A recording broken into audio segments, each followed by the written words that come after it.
What's up, people? We are going to do another comic book review. This is the first sequel, if you will. We're doing Antithesis issue number 2. Got both the physical copies I picked up right here.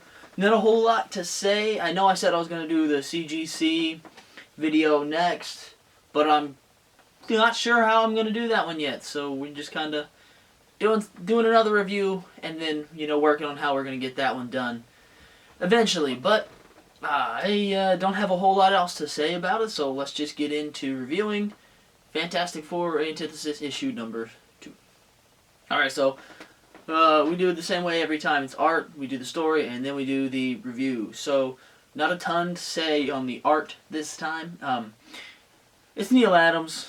The art is great. It's got great line work, great facial expressions. Colors are awesome.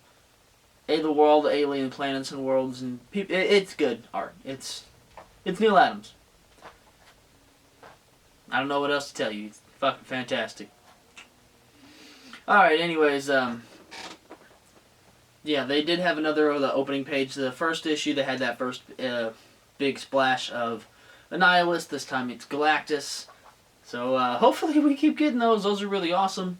I adore that Galactus one, so really cool stuff, but art, fantastic, 10 out of 20, or 20 out of 10, or whatever you want to give it the grade. It's Neil Adams, it's perfect. Let's do the story part next. Alright, so this issue, just from the start, this is a much better issue than issue number 1, so I'm not going to have a whole ton of, talking about the story. This is going to be a much shorter review, but, yeah, let's just do it. So Silver Surfer is, we start off with Surfer, kind of explaining what happened while, he's in that little healing tank from Reed. And, just telling the story. And then we get a first look at, an actual look at Antithesis, the character Antithesis. We see him just, come up, start beating cheeks. And then, he beats Galactus by turning him back into a human and then chucking his ass into the negative zone, which is weird, but so badass at the same time. I like the design of Antithesis too. Antithesis is like, at least in that first page, he's got the hole in his chest, so he's all green, but like the space stuff in the background is red, so it's like red and green, like the first time we see Galactus in FF48, that last page. So that's really cool. I like that. But anyways, back to the story. Reed starts. They get in. They discover that he's in the negative zone, so then they're like, alright, let's go save him. And then Reed is like, alright, Sue, maybe you should sit it down. And then she jumps his ass, and they have a conversation about, I believe it's Annual 6. I don't know for sure, though. But I think that's what they're talking about, since it's dealing with Annihilus. I'm going to guess Annual 6. They just kind of go back. She's just like, no, don't tell me to sit out, you asshole. And then, whatever. And then Reed's like, okay, I forgot we had that conversation already. You're right. I'm sorry. I think my memory's fucked up. So I guess there's going to be like a little running thread in these 4 issues, helping with his memory and stuff. Alright, so then from here they go into the negative zone and they try to save Gallon, or Galactus if you will. Silver Surfer stays back at the Baxter building. He's serving as like the little beacon and their guide home. So, he's got that big red trace going through, and then when they finally reach Galactus, they, of course, in the negative zone, run into Annihilus, because he's been tracking the, fresh meat, as they call him, of Galactus. And then, that triggers up a fight, which is pretty lengthy for a fight, but it's fun. The art is great in there, and it's got some good old classic Annihilus action. And it's just, it's a well-done fight, so, no complaints there. There's not a lot of story to talk about, since it is mostly that fight scene. And, eventually, Annihilus goes, oh no, fuck this, you ain't leaving. And he, knocks out Silver Surfer somehow. Not entirely sure how he does that, but he does it. Takes Silver Surfer out, and then, keep fighting. And Silver Surfer's like, oh shit, well I gotta save him. So they keep doing this fight, intercutting with Silver Surfer flying up in New York. And then all of a sudden, he pops and saves them, and brings them to the starship of Galactus, which ends the issue. Okay, so we did that part. Pretty short recap of actually what happened in here, because it's mostly just that fight, and then Silver Surfer over here saving them. So there's not a ton to really like go in depth with and be like, yeah, this was what happened and this is said, and it's just a fight for most of the action issues, so I don't really have a whole ton of story to go over, but we're going to review what we got, and I think this issue delivers. It's a lot of good Fantastic Four stuff. It's what we like. It's what we like. When you got these really cool villains and these unique superpowers from these 4 people up here, you want to see them use them.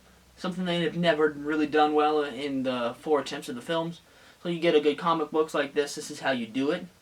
MCU, Marvel Studios, Kevin Feige. You can read this comic if you want to see how you use their powers.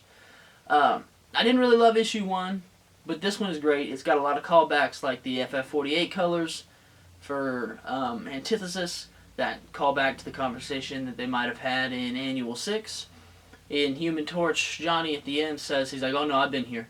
Which is that Rising Storm storyline from, I think that might be the last story that Mark Waid did on his run in Fantastic Four, maybe, but it's towards the end of it. So really cool callback. So that means if this actually is in continuity, like somebody pointed out on Reddit, on the FF subreddit, which you should join, by the way. In the after the last review I did, that it probably was in continuity, just not current continuity. So it's at least after the Mark Waid and Mike Waringo omnibus that they made, so if it is in continuity, so we know that now, we'll figure that out. And after Annual 6 and stuff, so yeah, it probably actually is, so I was wrong in the first one. Shout out to whoever corrected me on that. The only thing I don't really like about this so far is that the build-up for Antithesis is pretty slow. We've seen him in like 3 or 4 pages total now. He beats the shit out of Galactus, but Galactus isn't dead, so that's a plus. But unless something like really drastic happens in issue 3, he's going to have absolutely zero connection to the Fantastic Four. It's just going to like build up to this big showdown between Antithesis and Galactus, and which is going to be cool, but man, I'd rather see him fight the Fantastic Four. But maybe I'm wrong on that one, and it's going to actually be FF. Probably am, but that's just how I'm looking at it at the moment, that it's building up towards Galactus and Antithesis. I really like that fight in the Negative Zone. I talked about it quite a bit in the story because that's pretty much the whole issue. They have just Silver Surfer talking, and then they go bike up Annihilus for a little bit. A good Fantastic Four fight will show a couple of things. So it's going to have pretty clear stakes onto it. What do you want? Like, what are they trying to do? What is the villain trying to accomplish? Those are laid out pretty clear. Save Galactus, kill Galactus. Alright. Or Gallon, whatever. Okay. Be right there. Done. Good. It's going to be in a unique setting, like the Negative Zone. Perfect. Doesn't get much more unique than that. And then it's going to have all 4 of the main cast use their powers in some kind of unique and creative way. Now, in the Negative Zone, it's kind of hard to have Ben do much, but they give him his time to shine. Sue does some cool stuff. You see Reed stretching in a pretty weird, like, tire ball shape type deal. Johnny has a moment too, so they each get like a big half page of like highlight in the fight to showcase their power and stuff. So, love that shit. Really good, really creative. Even Annihilus gets some cool shots and one-liners in, so definitely in on that one for that fight. Fun, it's creative, it's what you want in a Fantastic Four fight, so good job on that one. I think Antithesis looks pretty awesome. I'm just going to throw that out there. I like that a lot. And he's pretty powerful too. Hopefully he gets built up a little bit more for the team, like I said.